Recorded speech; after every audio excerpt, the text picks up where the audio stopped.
Good day, my name is Wilma Cacayan. So for today's video, I will tackle about the tourism public sector, the chapter 6.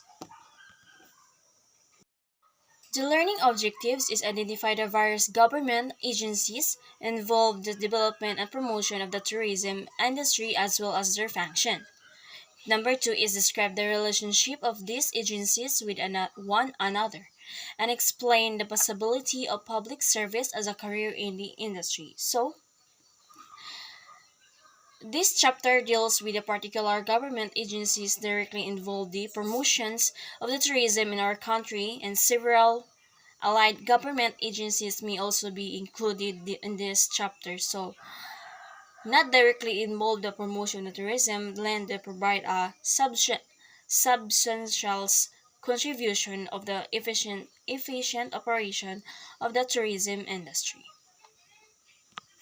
So the Department Tourism or DOT was created by the virtue of the Presidential Decree number 189, and it is a primary policy making, planning and programming and coordinating administrative entity of the executive branch of government in the development of the tourism industry, both domestic and international. So, the DOT has the following major functions. So, number one is to supervise all activities of the government which concerns tourism. So, it is effect a removal of unnecessary barriers to travel, the integration and simplification of travel regulation, as well as their efficient, fair, and courteous and enforcement of travel and regulation. So, next is a formulate integrated program as promotion of publicity designed to attract and induce people abroad to visit the Philippines. So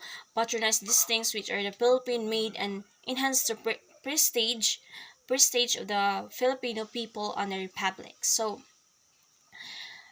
next is they represent the government in all such conference and meetings and concerning tourism and travel and discharge such as responsibilities of the government as may arise from the treaties and agreement and other committee in tourism on travel and to which is not which is not signatory. So the power of the regulate or license and supervise tour operators and accommodation facilities have new been evolved in the local government units. So, however, it must be noted the power to regulate does not include the power of to prohibit operation of the establishment without the process of the law. So, the word regulate it is a use of subsection. So, administration code means to include the power of to control, to govern, and restrain, but regulate should be construed of synonymous with suppress or prohibit. So, the Philippine Tourism Authority. So, when we say Tourism Authority, is a presidential decree is 564. So, was enacted of revising the charter of the Philippine Tourism Authority, which was originally created under the presidential decree 189 dated by May 11, 1973. So, travel tax collection is PTE means main source of income. So travel tax is rarely imposed by the government to an individual.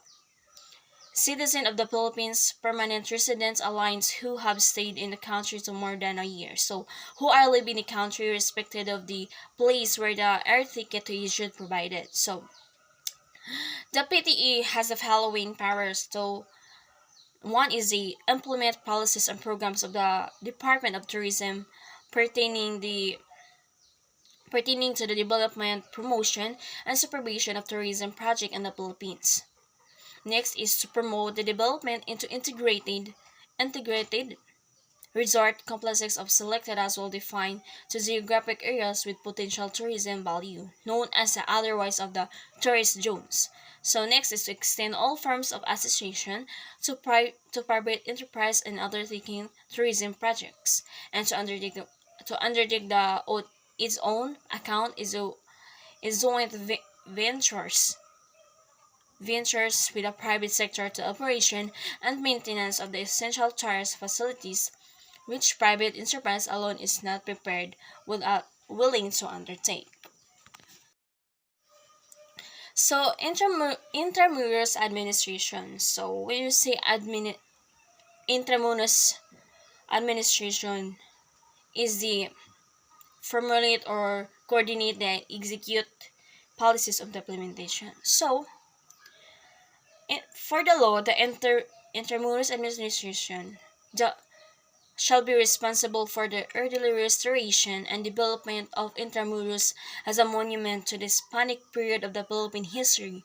It shall, it shall also ensure the general appearance of the Intramuros shall confirm to the Philippine Spanish architect of the 16th to 19th century. So, the IA or the Intramuros administration has the following function. They are the it is a received, take, and hold with a bouquet device donation. So, next is the internet plan. Undertake or provide restoration, upkeep, and maintenance of the intrams walls. So, including the revelance, moat, sokin, garden, and public places or plaza. So, ang example na is ka ng mga plaza, mo na yung mga intramuros.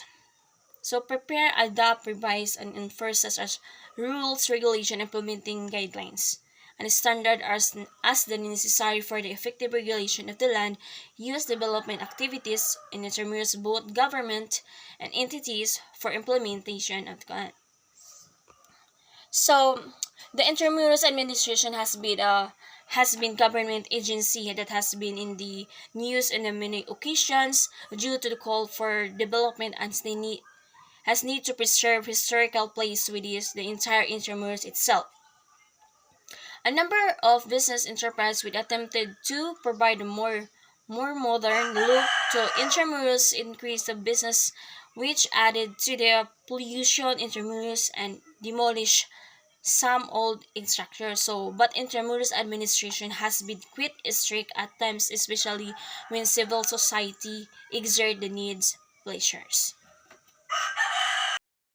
So there are the other government agencies. Agencies is the National Parks Development Committee. So when you say National Park Development Committee was created originally as an executive committee on January 14, 1963. So despite of the attempt to transfer the Bureau of Forest Diplomission, Department of Natural Resources has been remained under the Office of President. So, next is the National Historical Institution. So, National Historical is, like for example, dani is, declare sila sa unang mga searches, mga places is, mga national shrine or mga landmarks like for example kanang museum. Mao na siya. So, today, the National Historical Institution continues to be lead government agency where matters of the history and cultures are concerned. It continues to conceive programs and projects for the public appreciation of history, educating the Filipino masses of the lessons and the past, perpetuating the memory or illustration heroes. So, the next is the National Center of Cultures and Arts. So, moingon tag National Center of Arts is more in arts din siya. So, the Republic Act 7356 has been enacted in order to create the mandate of the National Center for Culture and Arts. So, the following functions are formulate the policies for the development of culture and arts. So, mao ni siya bali mag-manage. So, to coordinate and implement the overall policies and program or attach agencies of the development of cultures, arts, and as stated under Executive Order Number 80. So, by the virtue of the Republic Act 8492, the National Museum has now been detached from the National Commission of Culture of Arts. So, mo dyan ang pinaka-example sa bali murag mo na example sa National Center of Cultures and Arts. So, the next is the Philippine Convention on Visitors Corporation. So, the Philippine Convention on Visitors Corporation is not a non-stock or non-profit government. So, the attach of the Department of the Tourism and is to promoting the country as an ideal.